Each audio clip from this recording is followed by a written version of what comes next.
ఇవాళ మనతో ఉన్నటువంటి స్పెషల్ గెస్ట్ సమతా సైనిక్ దళ్ నాయకులు దిగంబర కాంబ్లే గారు ఉన్నారు. ముందుగా వెల్కమ్ చేద్దాం. అన్న నమస్తే. కృష్ణ మాదిగా నీ భాషలో దోచుకోవడం దాన్ని అంటారు. ఈ ఇంటర్వ్యూలో మీరు అబద్ధాలు చెప్తారని నేను అంట, మీరు ఏమంటారు? మహారాష్ట్ర నుంచి దిగంబర కాంబ్లే తెలంగాణకి ఎందుకు వచ్చారు? మీలాంటి నాయకులు అందరూ కలిసి ఇవాళ మాలలకు మాదిగలకు గ్రౌండ్లో ఉన్నటువంటి వాళ్లకు చిచ్చులు పెడుతున్నారు అని అంటే,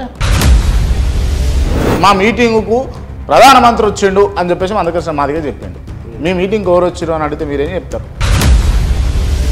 మీకు డబ్బులన్నీ ఇస్తుంది వివేకే అని అంటే ఏమంటారు? మీరు ఆయుధాలు సప్లై చేస్తారా? నవ్వకండి. నేను మొదట చెప్పిన అన్న నవ్వొద్దు, లౌడ్గా సమాధానం చెప్పాలి అని. ప్రత్యక్షంగా నేను చిన్నప్పుడు నక్సలైట్లు గ్రామాల్లో రాంగా చూసిన ఫోన్గా చూసిన.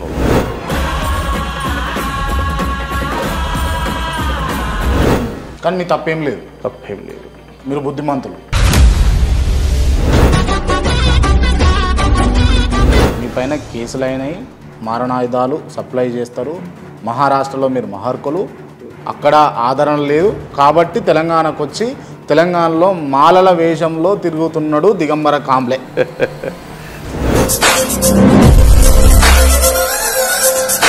నిజంగా చెప్పాలన్నా గుండె మీద చేసుకొని మాలలకు సంబంధించిన నాయకునిగా ఎదగడం కోసం స్వార్థంతో చేస్తలేరా మీరు ఇదంతా? క్రాంతి గారు, గుండె మీద చేయి పెట్టాల్సిన అవసరం లేదు.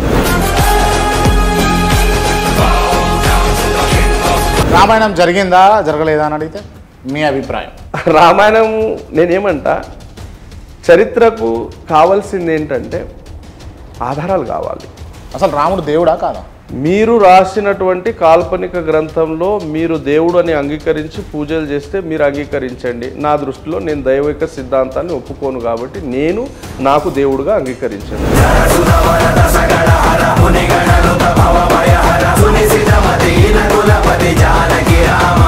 నువ్వా మాట్లాడేది, నువ్వా చేసేది, నువ్వా మాటలు చెప్పేదని మందకృష్ణ మాత్రం ఏకవచనంతో మాట్లాడతారు మీరు. ఖచ్చితంగా మీ ఇంటర్వ్యూలో కూడా ఏకవచనంతో చెప్తాను.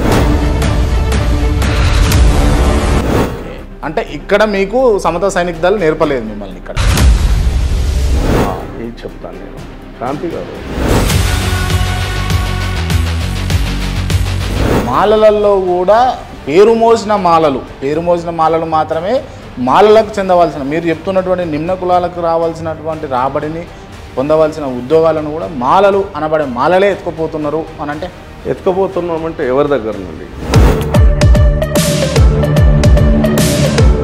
ఎగురుడు ఏందన్నా, ఒక 30 ఏళ్ళ ఒక ఉద్యమాన్ని ముందుకు తీసుకొచ్చిన నాయకుడిని ఎగురుతున్నాడు కూడా అంట.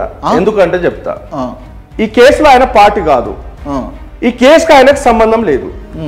కృష్ణ మాదిగకు నిజాయితీ ఉంటే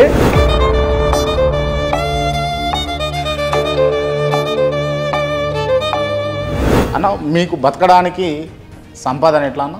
చాలా వరకు నేను బిజినెసెస్లో ఇన్వెస్ట్ చేశాను. మారణాయుధాలా?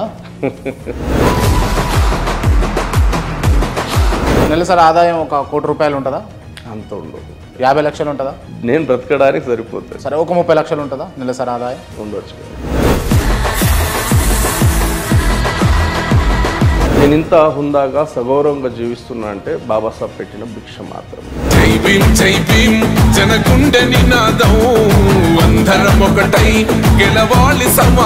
మనకున్నటువంటి వ్యక్తిగత సమాచారం ప్రకారం క్లియర్గా ఇప్పుడున్నటువంటి సమాజంలో మాదిగలు ఆధిక్యంలో ఉన్నారా, మాలల ఆధిక్యంలో ఉన్నారా అంటే మీరు ఏం చెప్తారు? కృష్ణ మాదిగ భాషలో మాదిగలు దొబ్బిదిన్నారు.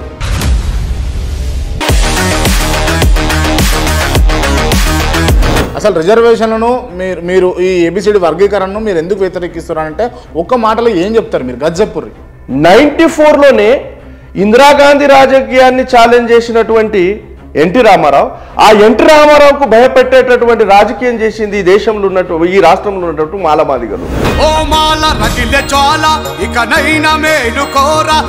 ఏబిసిడి వర్గీకరణ జరగడం వల్ల ఎస్సీ కులాలకు ఏం నష్టం జరుగుతుంది? ఉన్నటువంటి రిజర్వేషన్ను వర్గీకరణ చేసి ఒకరికి రిజర్వేషన్ ఫలాలకు తగ్గించడం అనేది రాజ్యాంగపరమైన నేరం అవుతుంది. కాబట్టి ఇటువంటి చర్య Madiga belongs to Madiga community. లేదు, అర్థం కాలే. బాప్టిజం తీసుకున్న క్రిస్టియన్, ఆయన బీసీసీకు చెందినవాడు. బీసీసీకి ఎస్, నేను ఫోటోలు ఇస్తా, ఆధారాలు తీసుకున్నా. ఎస్, వాళ్ళ కొడుకు చర్చ్కు ఫాదర్. మార్పులు చేర్పులు జరగాలి, లేకపోతే సవరణలు జరగాలంటే ఎక్కడెక్కడ జరగాలని ఒకసారి చెప్పరా మీరు? మాలలు ఆపితే ఆగేది కాదు, చేస్తా అంటే అయ్యేది కాదు. దీనికి చేసే శక్తి దిగంబర్ కామ్లేకు లేదు, క్రాంతికి లేదు, మాదిగ కులాల్లో ఉన్నటువంటి మిగతా ఏ నాయకుడికి లేదు. మా కృష్ణ మాదిగకే ఉంది.